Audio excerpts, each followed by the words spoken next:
Happy New Year to everybody. It's that time of year again, and many of us, I'm sure, have taken some time to think about what we want or what we hope for in the coming year, and we all know what we're supposed to want, right?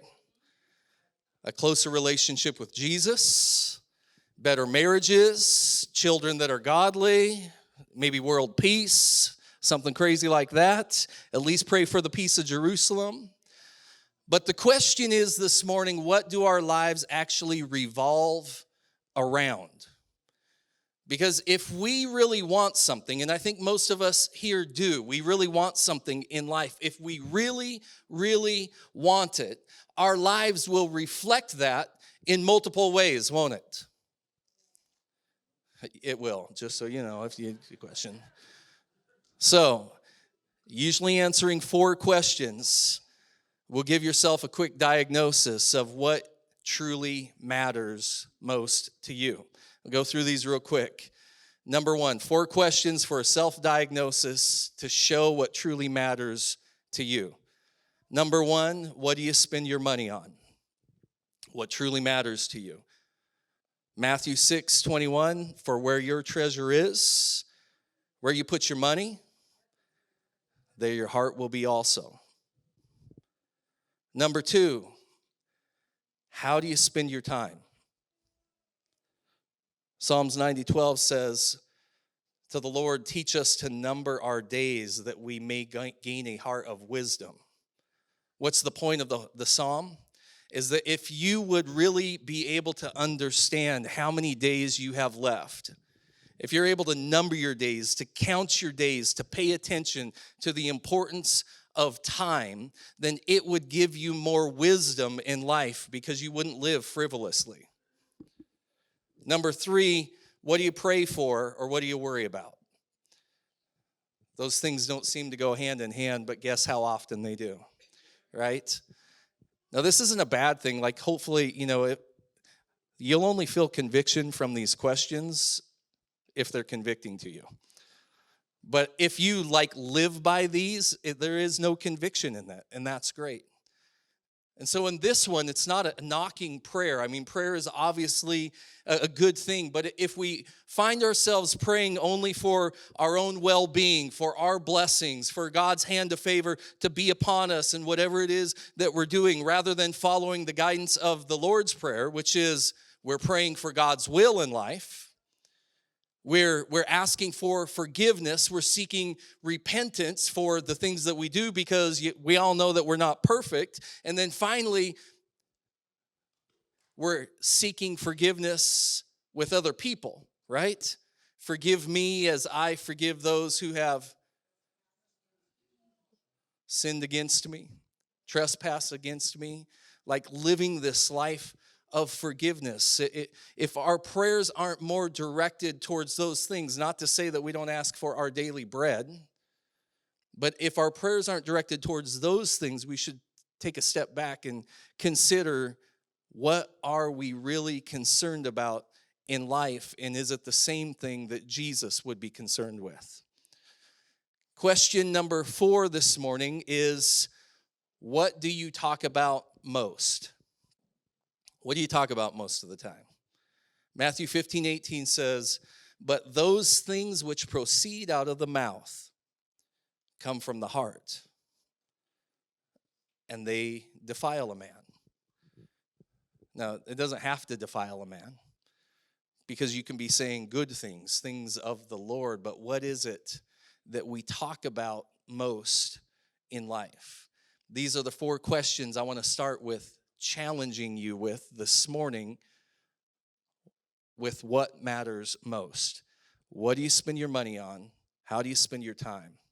What are you praying for? And what do you talk about most?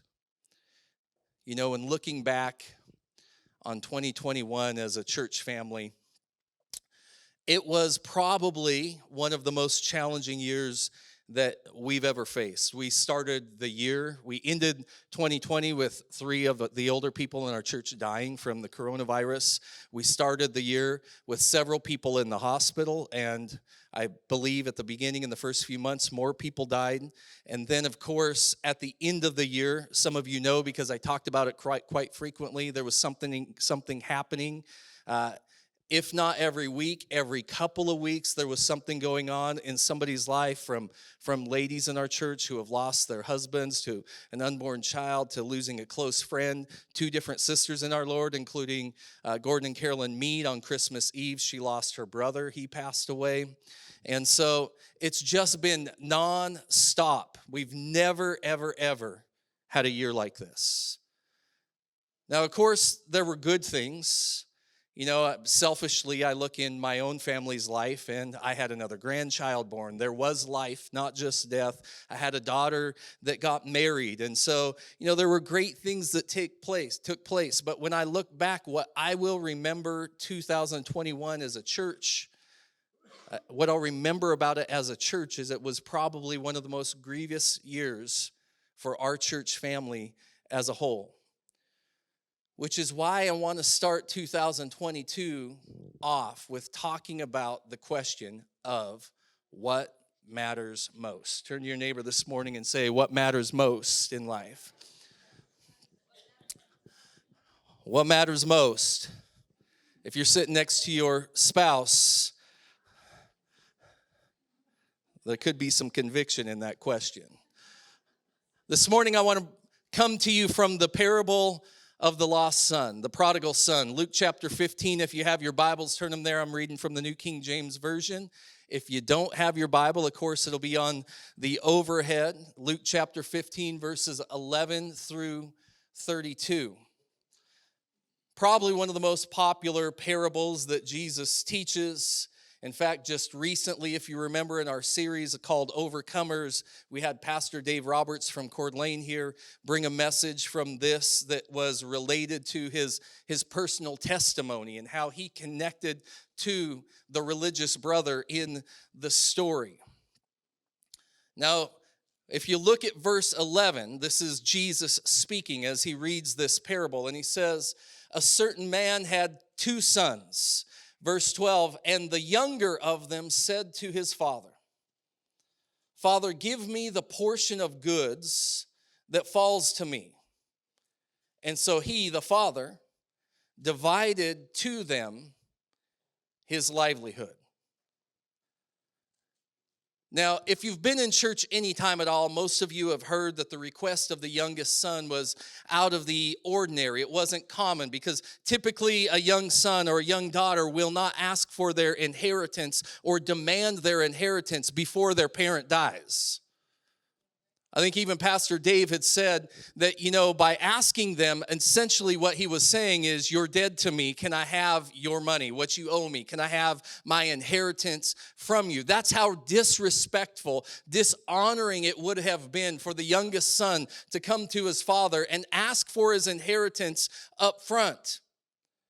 However, what's interesting is that the father gives the inheritance anyways. Something I never really noticed before is that he didn't just give it to the youngest son. Notice it says that he gave it to them. He gave it to both of them. Now that may not be relevant in the beginning of the parable, but it is at the end of the parable. That even the eldest son, due to his brother, would have received his full inheritance in life. Now, a lot of people might think that the youngest son's request was about money. What I want to tell you this morning is that it wasn't about money. It wasn't about riches. The boy was already rich. He was rich at home. He was rich when he left. He didn't ask for money so that he could get stuff. He already had stuff. He came from a wealthy family. He had servants. He had everything that he needed in life. It was not about money. So what was it about? It was about control. Control. It's the battle of the ages, isn't it? Since Adam and Eve, it has been about control. We've fought over who's in control. It's part of the curse, man versus woman.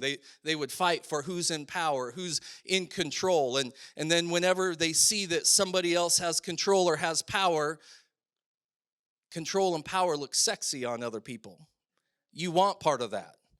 Oh, I see what it's like to be boss. I think I wouldn't mind being boss someday, right? Oh, I see how he gets to make all the decisions or think he gets to make all the decisions. I want to be that person someday that makes those decisions. And so there's this battle between husbands and wives and men and women. There's this battle between parents and children, right? If you've had kids, you'll understand from a very early age, they start demanding stuff from you. And then as they get older, they want that independence. And we think that they're becoming independent youth, but really what they want is control in their lives. Because the truth is, people don't like to be controlled. You can see the issue all across our country, whether it's blue versus red, whether it's race, color, nationality. Nobody likes to feel controlled, do they? I mean, part of the reason why I quit a job years ago and went on my own was because I wanted to be my own boss. I thought that was the greater thing in the world, to be your own boss. And then you just realize that everybody you're trying to market to becomes your boss. I don't know that it's any easier sometimes, but we're always looking for having control over our own lives. I'm the one that's in control here. I get to make the decisions. And for the youngest son, this was his story. Now, we don't know if the father was a little bit hard on his boys, trying to teach them the lessons of life. That may have been. It may not have even been unbiblical. It's okay to be a little bit tough on your kids to make sure they're learning certain lessons, right? Discipline doesn't have to come from a bad place in the heart. It can be a good thing. We don't know what the father was like on the farm and trying to get them to understand what it would take to not just do the job, but to someday run the business themselves. Maybe the boy thought that working conditions weren't fair. Maybe he thought that to some extent he should have gotten a raise.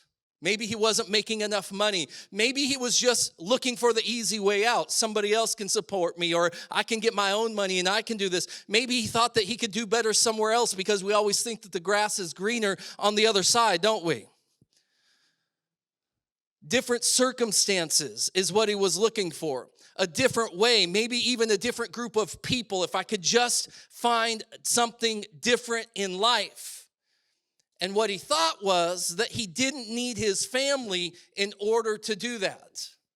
Now, the truth is, he had zeal like most young people do, but he did not have experience. Sometimes experience is one of the greater teachers in life.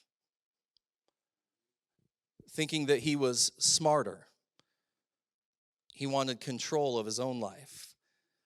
And so what did he do? He took the gift from the giver, and then he left the giver, and he took the gift with him, because he did not know what mattered most. Verse 13, not many days after, the younger son gathered all together. He journeyed to a far country. I'll get as far away from these people as I possibly can. Isn't that what we sometimes feel? I just want to get away. If you grew up in the Silver Valley, that's the mindset of most kids as they're graduating high school. I just want to get away. If we're lucky, we make it to NIC. And then we all want to come back eventually. But we think the answer is getting away from our family, getting away from our kids, getting away from our spouse, getting away from our job, getting away from our church, getting away from our city, from our community. If I could just get away, like the getaway is the answer.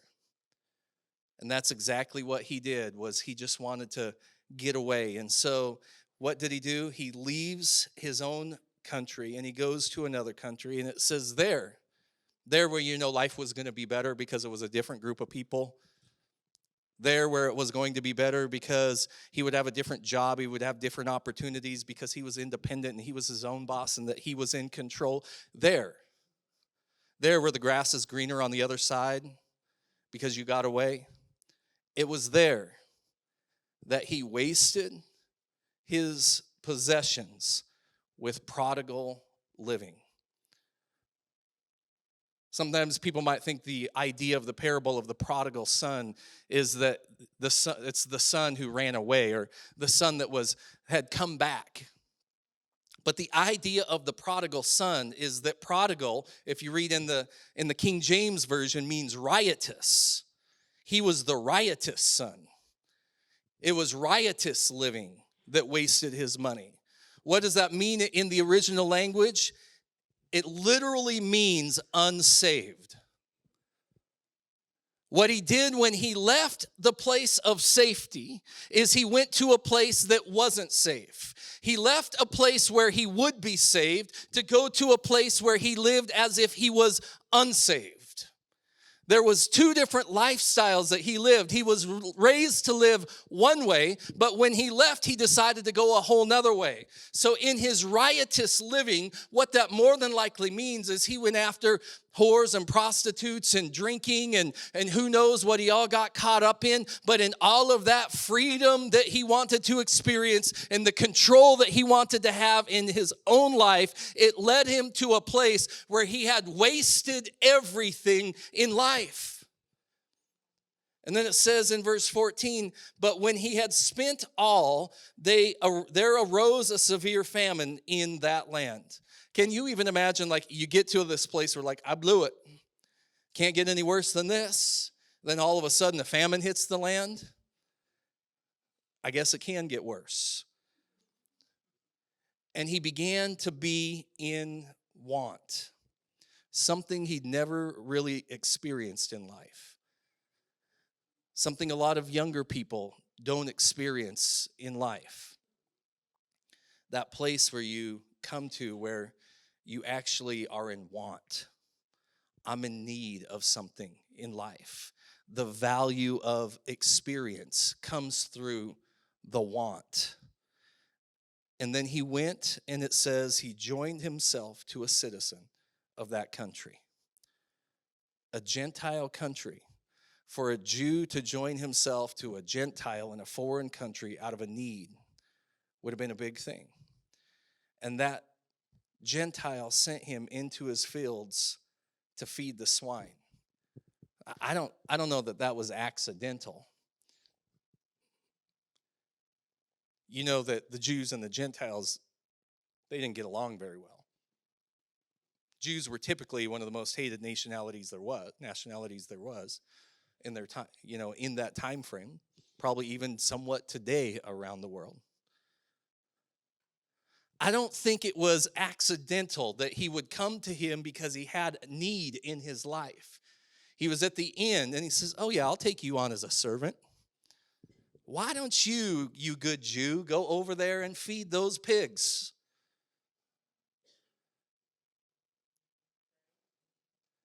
And we might look at the owner of the field at the time or the farm, the ranch, whatever it was that had animals, and think, what a ruthless, evil guy. We don't know that wasn't God that actually wanted him to be in such a position that the only place he could look was up. Besides being buried, he was at the bottom, feeding the pigs. Food they wouldn't eat, food they wouldn't touch. Shouldn't even be food. They were dirty, despicable animals they had nothing to do with. Verse 16 says, the prodigal son would have gladly have filled his stomach with the pods that the swine ate. Imagine the humbling that came through the fact that there's an animal that you won't even eat as food because it's so dirty and despicable, and yet you're desiring the food that it's eating. And it says, and no one gave him anything. But when he came to himself, he said, how many of my father's hired servants have bread enough and to spare? And I perish with hunger. I will arise and go to my father, and I will say to him, Father, I've sinned against heaven and before you, and I'm no longer worthy to be called your son. Make me like one of your hired servants. I want to tell you something this morning. The son got it wrong. Hold your hand up if you've ever got it wrong this morning. I've got it wrong a few times in life. You make a dumb decision. Somebody here made a dumb decision before.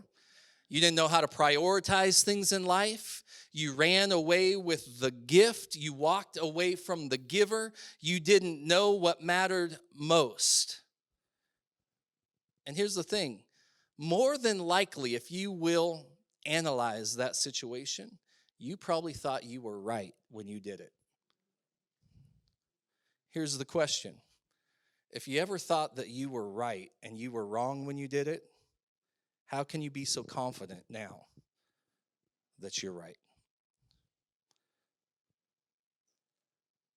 How can we become so rigid, even as Christians, that we don't leave ourselves just the slight opportunity that we may still have it all wrong at times in life? Not all wrong, that we have it all wrong at times in life. Because here he is, he's a good Jew in a pig pen. And he's wasted the blessing. He's wasted the blessing that he had in life. One good thing about a hard time is it often gives you an opportunity to think. And that's one of the most important decisions that the young man made in that moment. Rather than ignore the reality in order to hold on to his pride, when push came to shove, he evaluated himself and he thought, I think I need to go back and do this over again. I got to get back on track. I was lost, but now I'm over and over and over again in our lives. We will go through things where we do right and then we do wrong. And hopefully we are able to recognize where we've missed what matters most and then have the sense to fix it. What I want us to see here this morning is that the blessing that he wasted wasn't the money. The blessing that he wasted wasn't the inheritance. And the way to fix his problem wasn't returning to where he might have more things. The blessing, what matters most, the answer to his problems is what he said in verse 18. Listen to this. I will arise and go to my father. And that's exactly what he did. Verse 20 says, and he arose and he came to his father. But when he was still a great way off, his father saw him and had compassion and ran and fell on his neck and kissed him. And the son said to him, Father, I've sinned against heaven and in your sight, and I'm no longer worthy to be called your son. Verse 22, but the father said to his servants, bring out the best robe and put it on him. Put a ring on his hand and sandals on his feet. It was a return to his inheritance. And then he said, bring the fatted calf, kill it, let us eat and be merry. Everybody say, be merry. Eat and be merry. What a statement for the father. Because in my opinion, had my son left, now would have probably been a good time for me to remind him of what a bad decision he made, of how wrong he actually was, how good he had it, that life really wasn't that difficult when you were in the house, was it, right? That he doesn't really know everything because he's young and dumb, that he has no experience in life, and that he should be sorry for all that he had done, for all that he had taken, for the things that he had wasted. But let me tell you this statement this morning. If proving yourself right is more important than the one you're proving it to, then you don't really know what matters most. If proving yourself right is more important than the one that you're trying to prove it to, then you don't know what matters most. Notice the father didn't even bring up what started the whole situation. I'm sure he could have dug down in the past. Somebody hear me. He could have went back. You remember this day, and you remember when this happened. Oh, what about what you said back then? Let's go back to control. Let me remind you about the things that were said and done, and we're going to dip back so we can take a good look at how you got to where you are so that you will know how to move forward in life. He could have asked him what happened to the money. He doesn't even ask him what happened to the money. That doesn't matter. Why'd you go and blow it on the hookers? That doesn't matter. Why are you over there with them Gentiles in the pig pen? That doesn't matter. It doesn't matter. The details did not matter. When he saw that his son was attempting a comeback, he didn't make it hard on him. Even if the father was right, instead, he was like, let me make this easy on you. Let me run out to meet you. Let me give you a robe to make you feel special. A ring that shows you have authority. Sandals that is a restoration of the inheritance. Let me meet you halfway and let us celebrate. Verse 24, the father said, for this my son was dead and is alive again. He was lost and now he is. Why did he make it easy on him? Because this is what matters most. The verse goes on and says, and they began to be merry. Now his older son was in the field, and as he came and drew near to the house, he heard music and dancing. So he called one of the servants, and he asked what these things meant. And he said to him, your brother has come, and because he has received him safe and sound, your father has killed the fatted calf.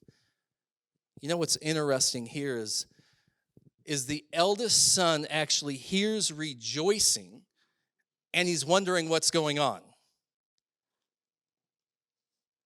It's kind of a sad statement in a house when somebody might hear rejoicing in your house and they have to wonder what's going on because there's people actually rejoicing in your house, right?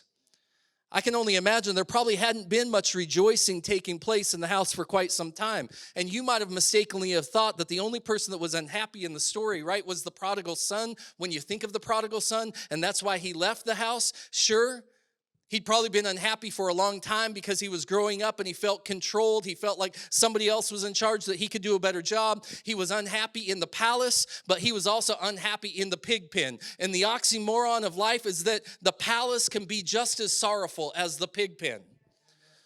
And the prodigal has always been unhappy because he had yet to understand what mattered most in life. If you look at the story, the kid was never happy. He's one of those ungrateful young men that did not have joy because he didn't understand what mattered in life. But listen, he wasn't the only one that was unhappy. Why would there be a question of rejoicing, Mary, taking place in the house? There hadn't been rejoicing for quite some time. I'd bet you anything that the father was unhappy too because he lost his son. I don't know how many parents in here are happy when their children leave the roost and they go another direction from the way that they've been raised. Unhappy as he looked out over the family business and saw the servants and the eldest son, but was missing somebody special during the day. And then unhappy as he dazed off into the sunset, wondering if his son was okay in the evenings. I'm sure the father spent quite a bit of time being unhappy, but the father and the prodigal weren't the only ones who had been unhappy in life. There had always been an underlying issue with the eldest brother. Verse 28 says, but he was angry and would not go in. Haters hate to see you celebrate. The brother refused to make merry. You know, there's some people that just refuse to make merry. They refuse to be happy. Like, you can try to include them. You can try to invite them in. You can do whatever it takes to try and change their situation so they're going from unhappy to happy, where they're feeling something different in life for once. But the truth is, some people prefer to be unhappy. It's where they found their comfort in life. It's where they found their sympathy in life. It's where they found their identity in life. They prefer to be unhappy because they don't understand what matters most. And the eldest brother refused to come into the party because he didn't understand what matters most. And it was with this understanding that the father came to bring him in also. The next verse says, therefore his father came out and pleaded with him. And so he answered and said to his father, lo, these many years I have been serving you. How many years has he been unhappy? I've never transgressed your commandment at any time. And yet you never gave me a young goat that I might make merry with my friends. But as soon as this son of yours came, who has devoured your livelihood with harlots, you killed the fatted calf for him. Have you ever felt invisible? Have you ever spent time doing nice things for others, and it seems like they don't even notice? Do they even appreciate it? Do they care?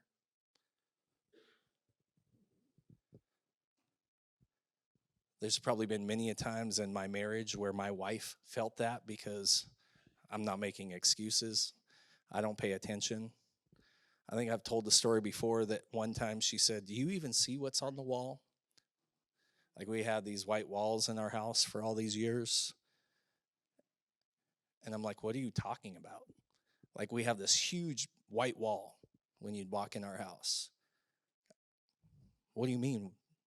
Do you see anything? No, what are you talking about? I put that great big picture with the little vases on the side and flowers on that white wall like 2 weeks ago, and you've never said anything. Like, we're talking a picture that's like vases and little flowers off to the side on a white wall that had been empty for years. For 2 weeks, I would walk in and out of the house. I never even noticed the change in my house because I wasn't focused probably on what mattered most. And she felt invisible. And then what makes matters worse, someone else does something similar, right? And bam, they get noticed. You ever had that happen? Mama brings cookies over to the house, and your spouse is like, oh, they're so good. And you're like, I just made him those cookies 2 weeks ago. He didn't say anything about them being good to me, right? Or you have a job at work and you do certain things, and then somebody else steps in and does that same thing, and your boss is like, that's an amazing job. You ever felt invisible? This is the eldest brother. He's probably felt like what he's done wasn't good enough. He could never meet expectations. And then a person comes along who doesn't deserve it, and it's time to celebrate.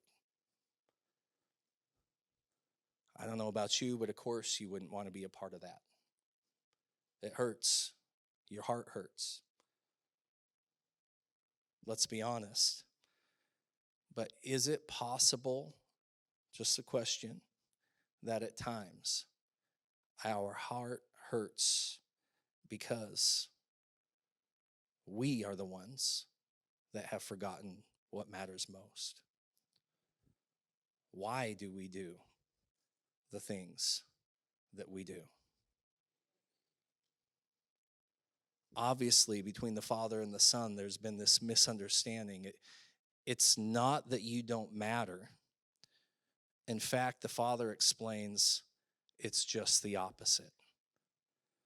And as we close with this last scripture in verse 31, I want you to listen to what the Father said. He says to his Son, Son, you are always with me. You're always with me. All that I have is yours. It was right that we should make merry and be glad, for your brother was dead and is alive again, and was lost and now is.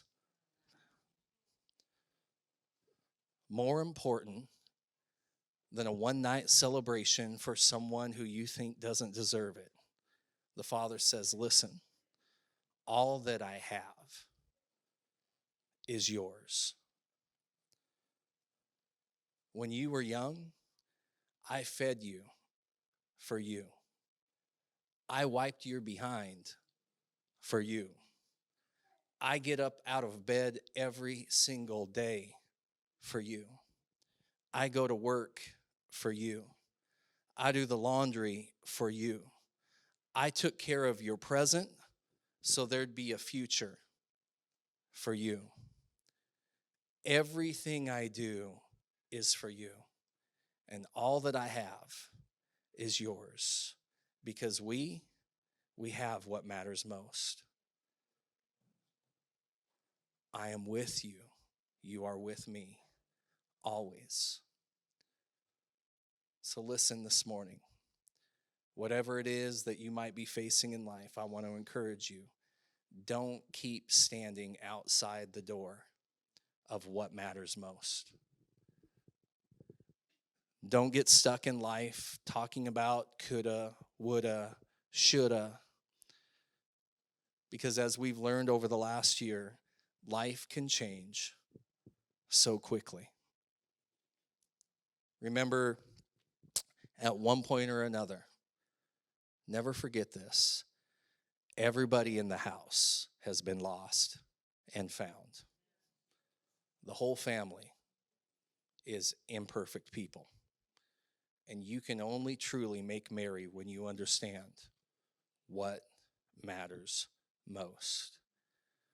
And so may this new year be a year that we choose to make merry.